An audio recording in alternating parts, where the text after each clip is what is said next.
सांसों में तूफानों का डेरा, निगाहें जैसे चील का पहरा, कोई रोक ना पाएगा इसे जब उठे ये बन के सवेरा। मोर्चा के राष्ट्रीय उपाध्यक्ष भी मौजूद हैं, जिनका अभी ब्लड डोनेट होने से पहले जो है ये सब चेकअप हो रहा है। सर, आज आप जो है ये ब्लड डोनेशन के लिए आए, एक बड़ा कैंप लगवाया है आपने, काफ़ी लोग आपके साथ संख्या में आए हैं ब्लड डोनेशन के लिए, क्या कहना चाहेंगे सर चंद शब्दों में? नहीं, आज जो है हमारे मुल्क के वज़ीर आज़म जनाब नरेंद्र मोदी जी का आज यौम पैदाइश है, जन्मदिन है। तो उनके ही इस उपलक्ष्य में आज जो है जितने भी हमारे यूथ हैं, जितने भी हमारे ऑफिस बेरर्स हैं, जितने भी हमारे जो है संस्था के पसमानदा मुस्लिम समाज उत्थान समिति संघ के जितने भी हमारे वॉलंटियर हैं, वो यहाँ पर आकर वॉलंटरी ब्लड डोनेशन कैंप में आकर अपने ब्लड डोनेट कर रहे हैं। और वो हमारे देश के लिए ये ब्लड का डोनेट होना ये बहुत ज़रूरी है। और ये इन फ्यूचर के लिए ये हमारे देश की एक तैयारी के भी सिस्टम में होता है कि हमारे अगर कोई भी ऐसी कोई, जैसे पिछले दिनों कोविड की महामारी आई या और कई इस तरीके की महामारी आती हैं, तो हमारे पे अगर जो है पहले से ही ब्लड बैंक में ब्लड पूरा होगा तो हमारे देश के नागरिकों को कोई प्रॉब्लम होने वाली नहीं है।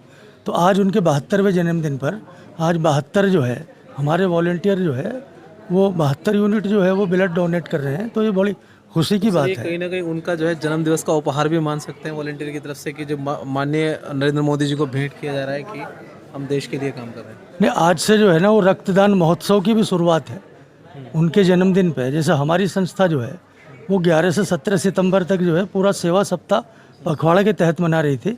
और आज से भारतीय जनता पार्टी का भी जो है आज उनके जन्मदिन उनके मौके पर 17 तारीख से 2 अक्टूबर तक जो है वो भी एक जो है 15 दिन का एक पखवाड़ा जो है उसका शुरू हो रहा है।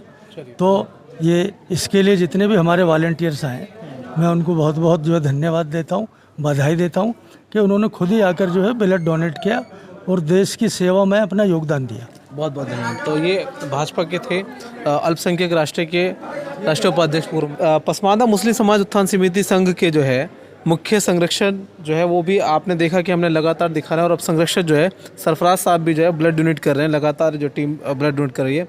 लगभग जो एक टारगेट एक अचीवमेंट थी वो काफ़ी हद तक नज़दीक हैं। और इसी प्रकार से जो है पूरे देश के अंदर आह्वान भी किया है। क्या कहना चाहेंगे सरफराज भाई? पहले तो बताइए, ये ब्लड निकल रहा है, किसी के काम आएगा, कैसा लग रहा है?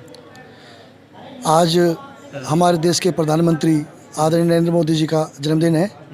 इस मौके पर हमने प्रण लिया है कि कम से कम हम खून देकर किसी एक आदमी की जान बचा सकते हैं, किसी एक बच्चे की, किसी एक गरीब की जान बचा सकते हैं। इसलिए हमने ब्लड देने का संकल्प लिया। हमारी टीम के सभी सदस्य ब्लड डोनेट कर रहे हैं और हम समाज के काम आ सकें, क्योंकि जान बहुत कीमती होती है। और अगर कभी कभी होता है कि खून नहीं मिलता है तो बहुत बड़ी एक समस्या सामने आ जाती है। और तब ये महसूस होता है कि हमें ब्लड डोनेट करना चाहिए था, हम किसी एक आदमी की जान बचा पाते। बिल्कुल, चलिए बहुत बहुत शुभकामनाएं, बहुत बड़ा काम कर रहे हैं जी। अध्यक्ष जी, क्या कहना चाहेंगे? आज आपका मैंने देखा कि 7 दिन लगातार आपका ये प्रोग्राम रहा। आप जो है 11 तारीख से एक्टिव हुए थे और आज 17 तारीख, यानी कि खाना बांटने से लेके खून निकालने तक आपने सारे काम किए। ब्लड डोनेट करना एक बहुत बड़ी बात है। आज वो पल आ गया है जिसका हमें इंतजार था।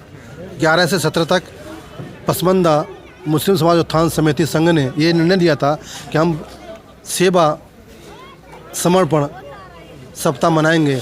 आज आखिरी दिन है और ये निर्णय लिया है संस्था ने कि 72 साल के हमारे मोदी जी हुए हैं, हम 72 रक्तदान करेंगे। और 72 यूनिट आप रक्तदान करेंगे। आज हमारे संरक्षक भी दे रहे हैं, मैं भी देने वाला हूँ और भी लोग दे रहे हैं। तो 72 को टारगेट पूरा कर और एक देश में जो गरीब मजबूर हैं, जिनके लिए खून की परेशानी होती है, उनके लिए हम दान करेंगे। बहुत बढ़िया जी। क्या कहना चाहेंगे? युवा हैं, कहीं ना कहीं उत्साह है, ब्लड निकल रहा था लेकिन हम देख रहे थे कि फिर उसके बावजूद भी जाए, क्या कैसा लग रहा है, क्या मैसेज देना चाहिए? हमें बहुत अच्छा लग रहा है कि हमें बड़ा गर्व होता है कि अगर हम हमारे ब्लड किसी की ज़िंदगी बचाने के काम आ सके। अच्छा, लेकिन सर कहीं ना कहीं हमें ये भी होना चाहिए, क्योंकि आप एक युवा हैं, उन लोगों को भी एक मैसेज देना चाहिए कि जो जरा सी बातों में ब्लड निकाल लेते हैं। उन लोगों के जरा सी नफरत की राजनीति में और जरा से गलत भेदभाव की राजनीति में कहीं ना कहीं ब्लड निकाल भी लेते हैं ना सर। वो उन लोगों को मैं बिल्कुल ही मूर्ख मानता हूं जो व्यक्ति जरा सी बात पे लड़ाई झगड़ा मारपीट करते हैं, क्योंकि जो ब्लड होता है वो मनुष्य की ज़िंदगी के लिए बहुत ही कीमती चीज़ है और उसे हम यूं ही जाया कर देते हैं। इससे अच्छा है अगर आप मारपीट करते हैं, किसी का ब्लड निकालते हैं या आपका ब्लड भी निकलता है मारपीट में, उससे अच्छा है कि आप कहीं रक्तदान करें और आपका रक्त जो है वो किसी के काम आ सके, किसी के लिए जीवन की एक नई परिभाषा आप बन सकते हैं। ब्लड डोनेट कर रहे हो, आज ये बहुत पुण्य का काम कर रहे हो, उसके बारे में आप क्या कहना चाहेंगे? आज हमारे आदरणीय प्रधानमंत्री श्री नरेंद्र मोदी जी का जन्मदिन है। उनके जन्मदिन पे उनके लिए दुआएं करते हुए हम लोग गर्व महसूस कर रहे हैं और जो ब्लड डोनेट कर रहे हैं हम ये उम्मीद कर रहे हैं कि किसी गरीब को, किसी ज़रूरतमंद को अगर हमारा ब्लड काम आ सके तो हम अपने आप को बड़ा सौभाग्यशाली समझेंगे और किसी की मदद हो जाए हमारे माध्यम से तो ये बहुत बड़ी बात होगी। और ये इस तरह के अगर मोमेंट्स किसी भी लम्हे पर, चाहे वो प्रधानमंत्री मोदी जी का बर्थडे हो या कोई और बड़ा लम्हा हो, क्योंकि जब इस तरह का यूथ आता रहेगा सामने कहीं ना कहीं, देखिए सबका ब्लड निकलवाने के बाद कोई किसी के चेहरे पर कोई शिकन नहीं है कि हमने ब्लड क्यों निकलवाया, क्या हमें ब्लड निकलवाने से क्या होगा, लेकिन एक खुशी है क्योंकि सबको पता है कहीं ना कहीं कि ब्लड डोनेट करने के बाद जो है वो जिसके काम आता है, किसी की ज़िंदगी अगर हम 350 ग्राम खून देने के बाद अगर किसी की ज़िंदगी बचा सकें तो अपने आप में बहुत प्राउड फील होता है। और उसी की एक मुहिम चल रही है और ये लगातार जो है अगले 7 दिन तक ये लगातार चलेगी और इसको देखते हैं कि कितनी कामयाबी मिलती है, क्योंकि कहीं ना कहीं ब्लड बैंक के नाम पर, इंदिरा गांधी जी के नाम पर और फिर ये तमाम चीज़ें जो है आपने देखा, हमने पहले भी दिखाई हैं कांग्रेस के टाइम पे भी, लेकिन यहाँ कुछ यूनिक उत्साह नज़र आ रहा है और लोगों में हंसी खुशी जो है ये सब चीज़ें देखी जा रही है। अब देखने वाली बात होगी कि आप जो है तमाम कहाँ तक पहुँचाते हैं इन चीज़ों को। बने रही न्यूज़ ऑफ इंडिया।